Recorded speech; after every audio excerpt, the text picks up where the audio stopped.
I would have to say something to myself that I only know about, so I know it's me. That's first. Because I'll have to think, did I say that to anybody? No, I ain't never told them. It must be me.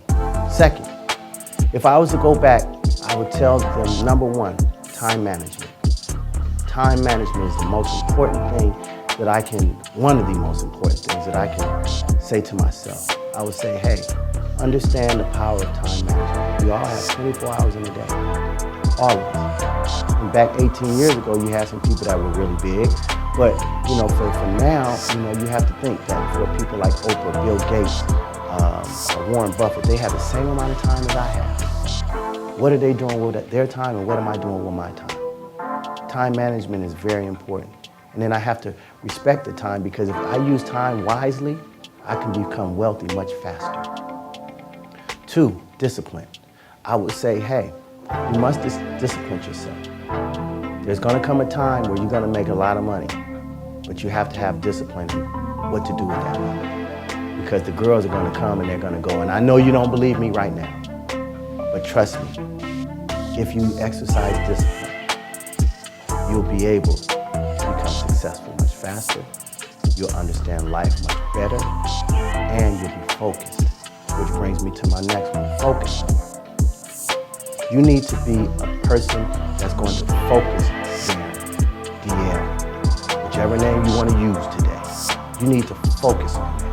The people out there that I'm talking to, focus. You need to be like an arrow, and you got to go to the bullseye. But if you never even put the bow and the arrow together, it will never get to its destination. If you don't plan on where you want that arrow to go, you'll never get there. So I need you to be like a heat-sinking missile and go after whatever it is that you say that you want to do, and believe that you can do it. And use the right vocabulary to say that you're going to get you there. That I can do it, I can win, and I am going to be a master barber, and I am going to be a motivational speaker. Who would ever thought that you'd be working with Tupac and Biggie and all these people? Who would ever thought that? But I'm telling you, will.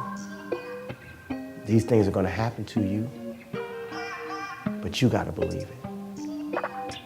It ain't about just being Hollywood. It's about living your life to the fullest. So what I'm saying to you is I need you to be disciplined. I need you to exercise time management, and I need you to be focused. And the last thing I want to leave with you in my letter to you is to say this. There's main things that you have to understand. I don't care how good you are, I don't care how talented you are, I don't care how much you work on yourself. There are some times when things aren't going to go right. There are times when anything that can happen will happen. People have asked me for the last 24 years, how do you develop an above average income? And the answer is, become an above average person. Develop an above average handshake. Some people want to be successful, they don't even work on their handshake. As easy as that would be to start on. They let it slide, they don't understand. Develop an above average smile. Develop an above average excitement. Develop an above average interest in other people. Develop an above average intensity to win. See, that'll change everything. Probably one of the most frustrating experiences in life is looking for an above average job with above average pay without becoming an above average person. It's called frustration.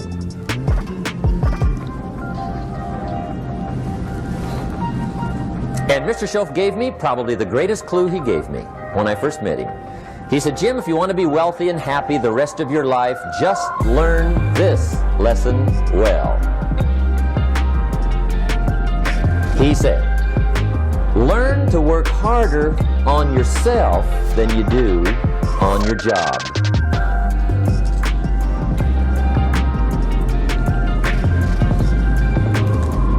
Then Mr. Schoaf gave me probably one of the most important clues among so many things he taught me, but this was in those early days.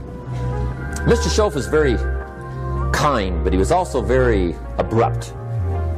And he had these interesting questions to ask. I'm giving him a little rundown one day on how things hadn't worked out for me. He said, Mr. Rohn, I've got the answer for you if you will listen carefully. And listen carefully I did that day and for the next 5 years. If somebody's wealthy and happy, you gotta listen. He said, Jim, I've only known you a short time. But he said, it's already my honest opinion that for things to change for you, you got to change. That wasn't quite the answer I was looking for. But that's the answer he gave me, and I pass it along to you. It sounds strange in hindsight. I found making $450 million easy. Easy. And I wanted to do something more with my life. And so when I got into the financial coaching, I wanted to change the fabric of financial coaching, which I have. And I wanted to be known as the, well, and now that's what they call me, the greatest of all time. But this was just me flapping my mouth 25 years ago. Now I am the greatest of all time, vis-a-vis creating wealth through people like yourselves. And I wanted to leave that legacy. And I wanted people, like I'm from the barrio, I'm a real rough background, been in jail 5 times, did a lot of ugly things, which I don't recommend to anybody. But I'm glad it happened to me because I know what the other side, like some of you have never been, kicked in the teeth. I know what it is to be kicked in the teeth and my teeth be on the pavement. I know what that feels like. I know the humiliation. Forget the pain, you get over the pain. And I wanted the poor kids to understand that they had a methodology, there was a methodology used by one of them, and I'm considered for poor, although it's hard pressed for me to say how, they don't believe that I'm poor now, but I mean, that it was once poor, and got in a lot of trouble, you can do it, if you want to do it bad enough. The operative part of that little description is, if you want it bad enough. Muhammad Ali, which used to be Cassius Clay, the great fighter, arguably one of the greatest fighters ever, he was talking shit since he's 14, 15 years old, I'm the greatest. Before he ever had a professional fight. In athletics, it's more accepted to talk shit. Okay? You've been trained, keep your head down, don't embarrass yourself, don't embarrass the family, don't say things that may not happen. And I do just the opposite. I tell you to set goals beyond your lifetime. I tell you to set goals as soon as humanly possible. When kids come to me, they want to make 1 million, 10 million, and then when they've made 100 million, they say, Mr. Pena, we would have never, ever dreamt that we could create 100 million until we met you. You will never exceed your highest expectation. You will never exceed your highest, craziest thought. Never. That's a guarantee. And so then why, other than you've been taught by your parents in conventional wisdom, to set low goals?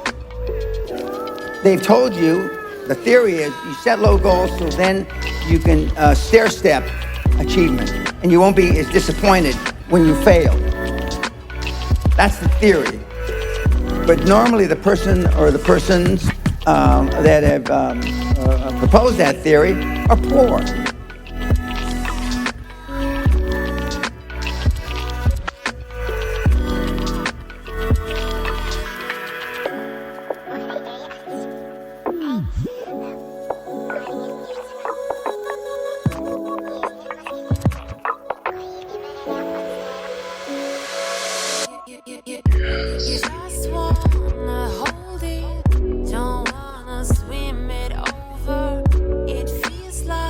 You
try really hard, but sometimes you fall. Yeah, sometimes